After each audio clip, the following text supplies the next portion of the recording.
तो प्यारे विद्यार्थियों, अगले वीडियो में फिर से आपका एक बार फिर से बहुत स्वागत है। तो अपन पढ़ रहे थे, लास्ट अपन ने नशीले पदार्थों पे छोड़ा था। इससे पहले अपन ने क्या देखा कि अपन ने देखा था शुद्ध जल के गुण और प्रदूषित जल के दुष्प्रभाव, उसके बाद मोटापा और रक्तचाप। अब फोर्थ पॉइंट आता है नशीले पदार्थ। एक तो आएंगे प्रमुख नशीले पदार्थ और एक आपके आएंगे अन्य नशीले पदार्थ। तो पहले देखते हैं प्रमुख नशीले पदार्थ। तो नशीले पदार्थों में 4 प्रमुख नशीले पदार्थ हैं। पहला गुटखा, दूसरा तंबाकू, तीसरा मदिरा, चौथा अफीम। और अपन ये भी देखेंगे इन चारों नशीले पदार्थों का मानव के स्वास्थ्य के ऊपर क्या प्रभाव पड़ता है।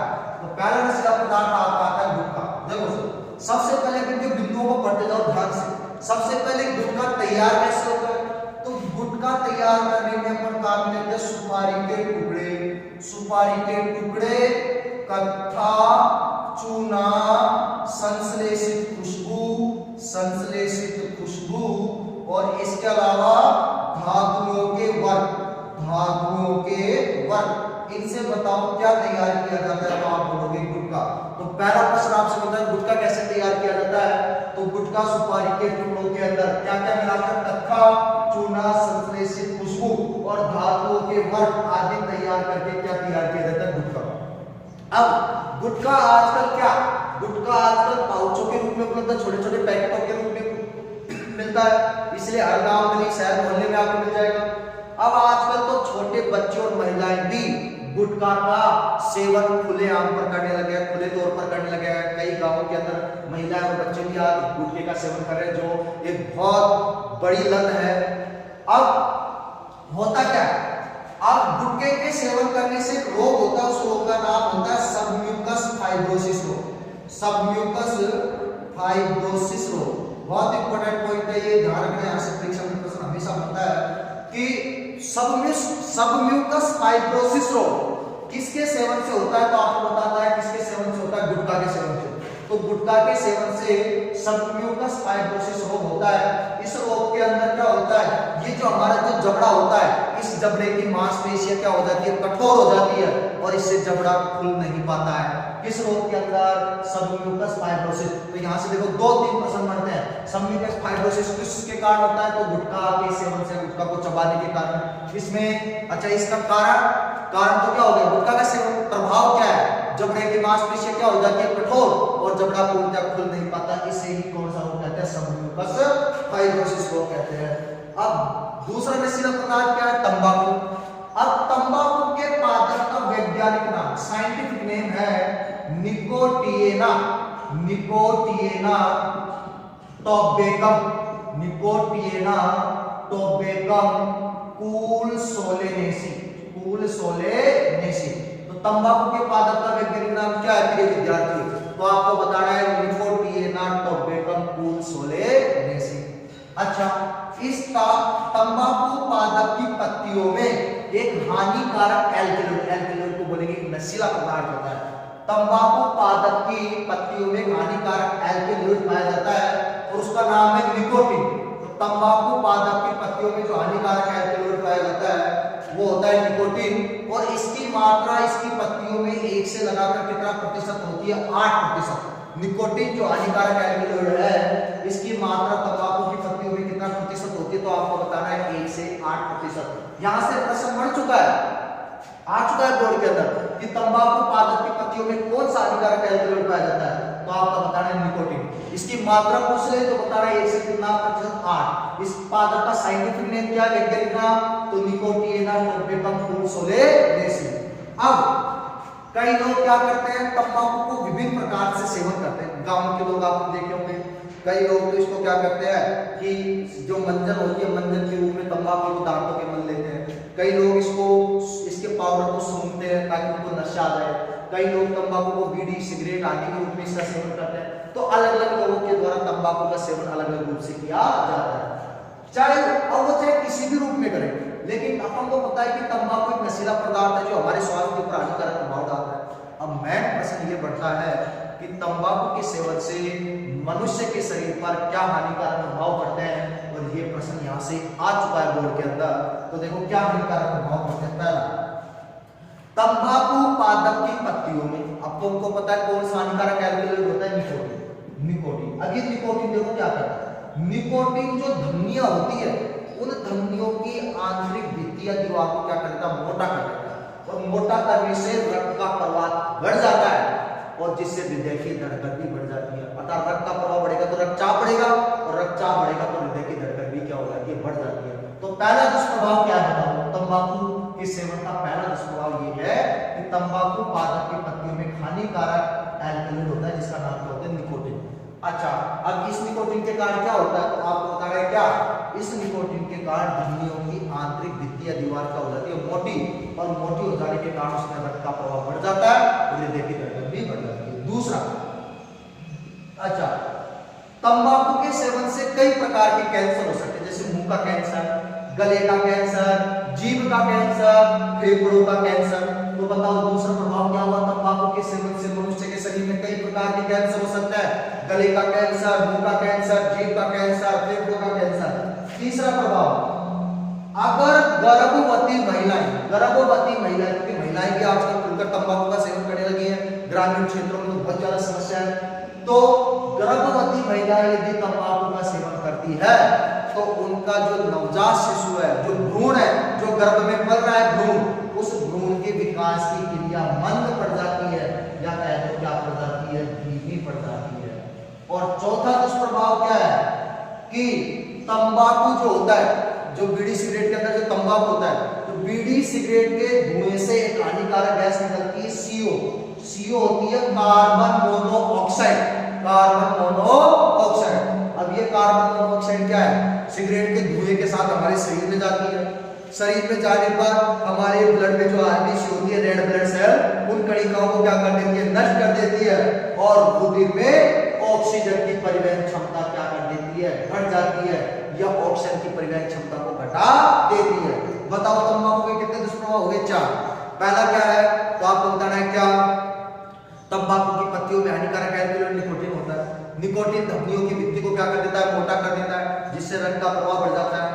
दूसरा प्रभाव क्या है कि तंबाकू के सेवन से कई प्रकार के कैंसर हो सकते हैं, गले का, मुंह का, जीभ का, फेफड़ों का। तीसरा, तंबाकू यदि गर्भवती महिला यदि तंबाकू का सेवन करती है तो उनके भ्रूण के विकास की क्रिया क्या पड़ जाती है, मंद पड़ जाती है।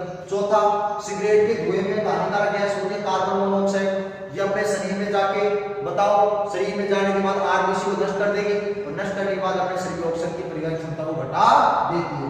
तो ये हो गया अपना सेकंड पॉइंट, बताओ क्या, तंबाकू। अब थर्ड नंबर पे आते हैं जिसका नाम है तीसरा, मदिरा।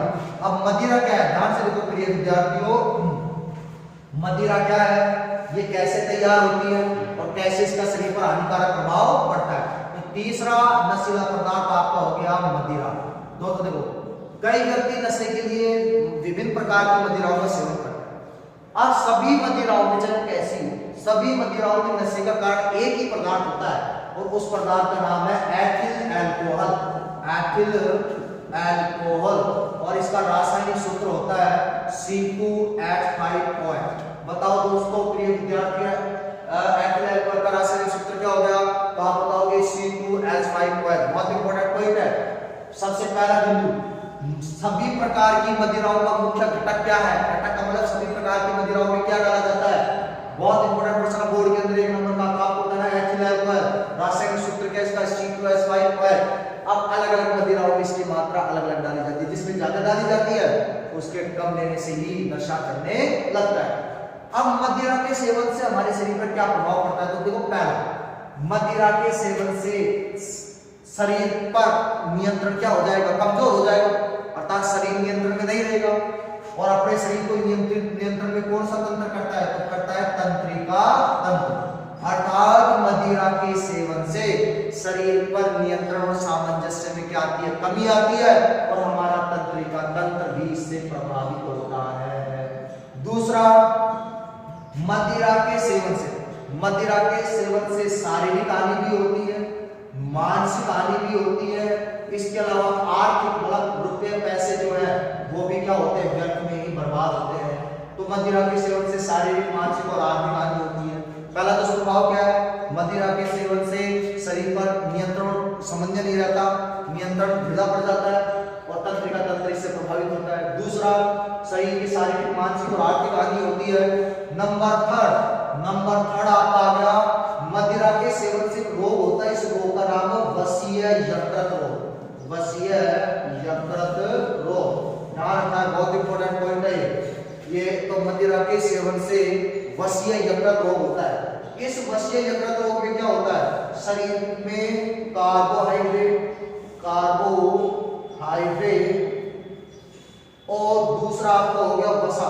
कार्बोहाइड्रेट और वसा का क्या नहीं हो पाता है, संश्लेषण नहीं हो पाता है किस रोग के अंदर, वसीय यकृत। अब यहाँ से एक नंबर का प्रश्न भी बनता है कि वसीय यकृत रोग का प्रमुख कारण क्या है, तो आपको बताना है किसके सेवन से, मदिरा। तो मदिरा सेवन का तीसरा दुष्प्रभाव हो गया किसके सेवन से वसीय यकृत रोग होता है। चौथा, मदिरा के सेवन से सामाजिक प्रतिष्ठा को क्या पहुंचती है, ठेस पहुंचती है। अर्थात समाज में जो उस व्यक्ति की जो इज्जत होगी उसमें क्या आती है, कमी आती है, उसकी सामाजिक प्रतिष्ठा गिरती है। और सबसे इंपॉर्टेंट पांचवा, जो व्यक्ति मदिरा या अल्कोहल का सेवन करता है तो अल्कोहल रक्त में मिलकर एक अंग तक पहुंचता है, उस अंग का नाम है यकृत। अब ये यकृत क्या करता है, इस अत्यधिक अल्कोहल की मात्रा को एसिड हाइड में बदल देता है। ये धारणा है, एसिड हाइड। और एसिड हाइड क्या है, तो एसिड हाइड एक विषैला पदार्थ है जो मनुष्य के शरीर में मृत्यु का कारण भी बनता है। तो ये दुष्प्रभाव हो गए मदिरा को एक बार ध्यान से देखो। मदिरा, सभी प्रकार के मदिराओं का मुख्य घटक क्या है, तो एथिल अल्कोहल। रासायनिक सूत्र क्या है इसका, C2H5OH। मदिरा सेवन के हानिकारक दुष्प्रभाव, पहला, मदिरा के सेवन से शरीर पर नियंत्रण और सामंजस्य में कमी आती है, अर्थात इससे तंत्रिका तंत्र प्रभावित होता है। दूसरा, मदिरा के सेवन से शारीरिक, मानसिक और आर्थिक हानि या नुकसान होता है। तीसरा, मदिरा के सेवन से वसीय यकृत नामक रोग होता है जिससे कार्बोहाइड्रेट और वसा का क्या नहीं हो पाता, संश्लेषण नहीं हो पाता। और चौथा, इससे सामाजिक प्रतिष्ठा को क्या पहुंचती है, ठेस पहुंचती है। पांचवा, अत्यधिक मात्रा में अल्कोहल या मदिरा, क्योंकि मदिरा एथिल अल्कोहल है ना, तो अत्यधिक मात्रा में अल्कोहल जब अपन ग्रहण करते हैं तो ये अल्कोहल रक्त के द्वारा किस अंग तक पहुंचता है, यकृत। और यकृत इस अत्यधिक अल्कोहल की मात्रा को किसमें बदल देता है, एसिड हाइड में बदल देता है। और एसिड हाइड एक विषैला पदार्थ होता है जो व्यक्ति की मृत्यु का कारण बनता है। अब चौथा नशीला पदार्थ आता है अफीम। अब अफीम में से तो कई बार प्रश्न बन चुका है। 2019 अभी जो आपका एग्जाम हुआ है बोर्ड का, उसी में भी पूछा गया है, यहाँ से प्रश्न पूछा गया है। तो चौथा नशीला पदार्थ आता है आपका अफीम। अब सबसे पहली बात, पहला प्रश्न, अफीम के पादप का वैज्ञानिक नाम क्या है, तो आपको बताना है पेपेवर सोमनिफेरम।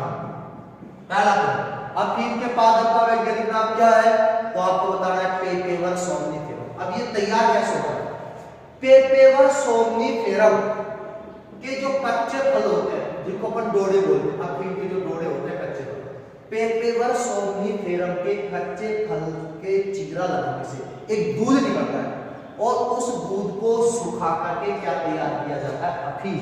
तो अफीम कैसे तैयार किया जाता है, पेपेवर सोमनिफेरम के कच्चे फल पर चीरा लगा के दूध निकाला जाता है, उस दूध को सुखाने पर क्या तैयार होता है, अफीम।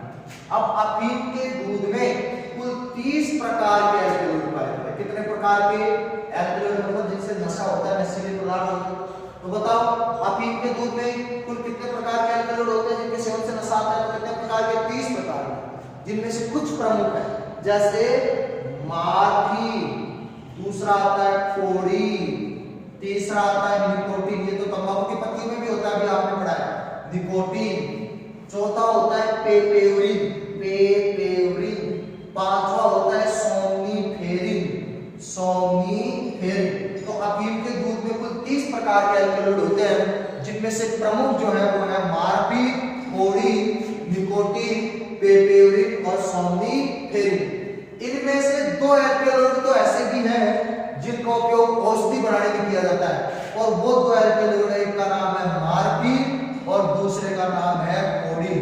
इंपॉर्टेंट प्रश्न कि अफीम के दूध से प्राप्त किन एल्कलॉइड का उपयोग औषधियों के निर्माण में किया जाता है, तो आपको बताना है मार्फीन का और किसका, कोडीन का।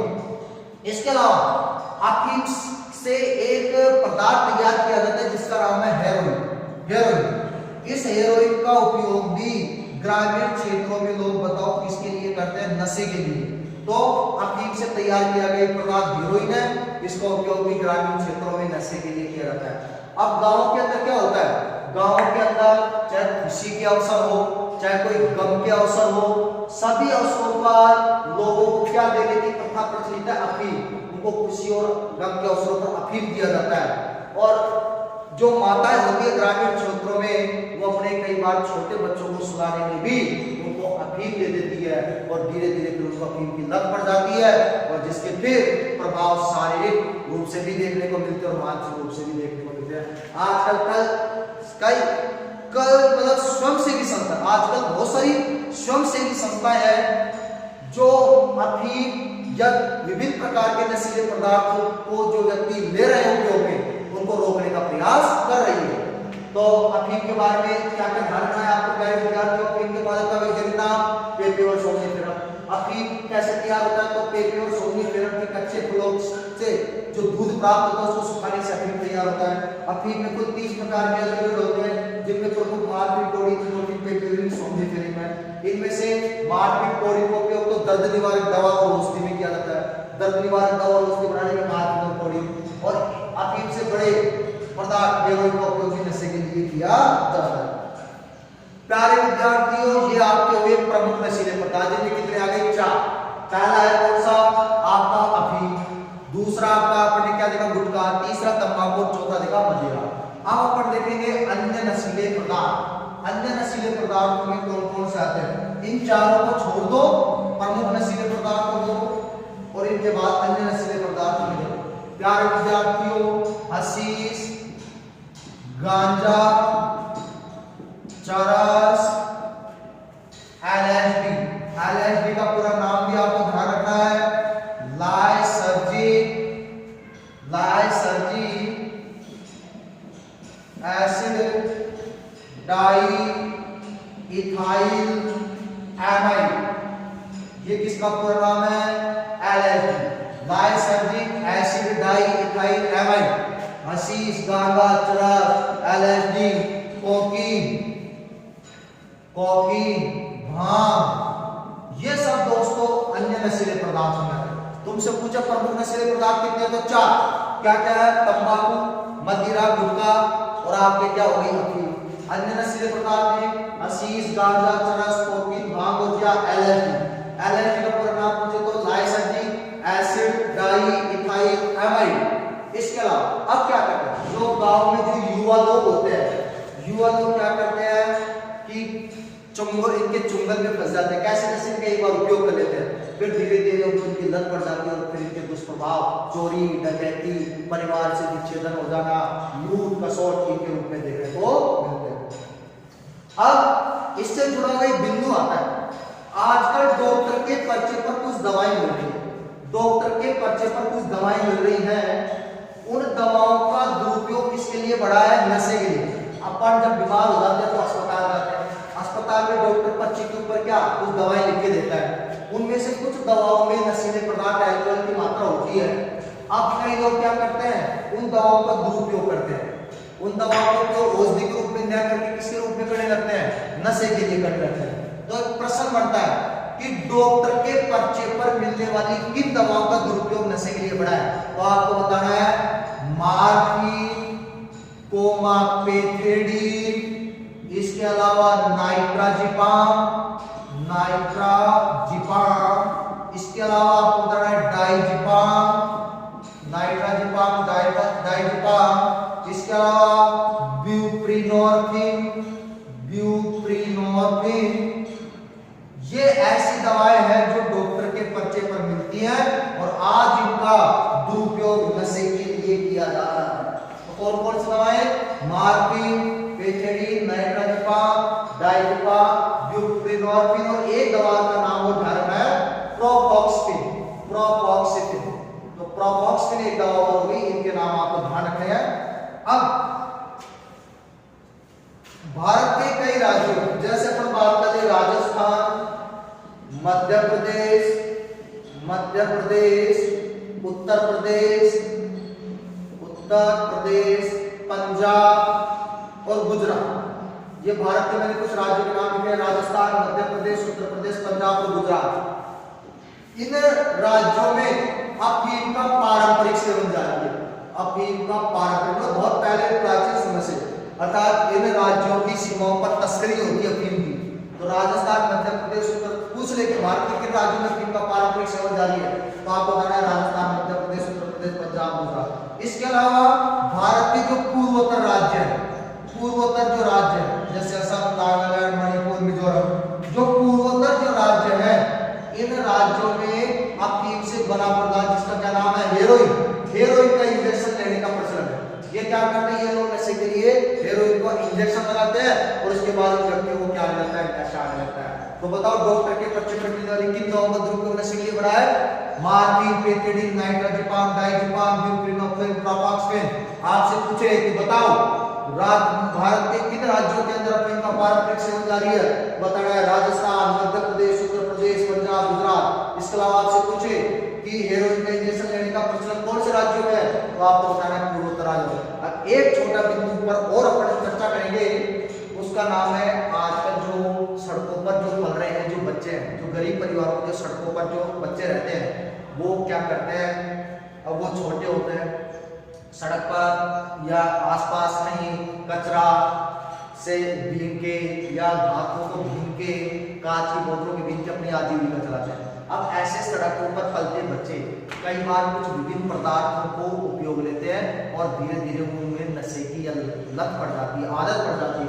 तो अपना प्रश्न ये बनता है कि सड़कों पर पलते बच्चे किन पदार्थों का नशे के लिए सेवन करते हैं या इस्तेमाल करते हैं? तो ध्यान रखना, सड़कों पर पलते बच्चे थीनर, ये इसको अपन बोलते हैं एसीटोन, जो अपन नेल पॉलिश को हटाने में इसको उपयोग करते हैं, थीनर या एसीटोन। इसके अलावा पेट्रोल और एक है solvent oil, solvent oil, solvent oil आदि गैर पारंपरिक पदार्थों का उपयोग, गैर पारंपरिक पदार्थों का उपयोग किसके लिए करते हैं? तो आपको बताना है नशे के लिए करते हैं। पूछे कि बच्चे बताओ, अब यहां से कोई दो पॉइंट बनते हैं, बच्चे नशे के लिए किन गैर पारंपरिक पदार्थ का उपयोग करते हैं? तो थीनर, पेट्रोल और सॉल्वेंट ऑयल। तो इसके अलावा और किन किन पदार्थों का करते हैं? तो आपको बताना है सूखे eraser, rubber cement, nail polish, markers, correction fluid,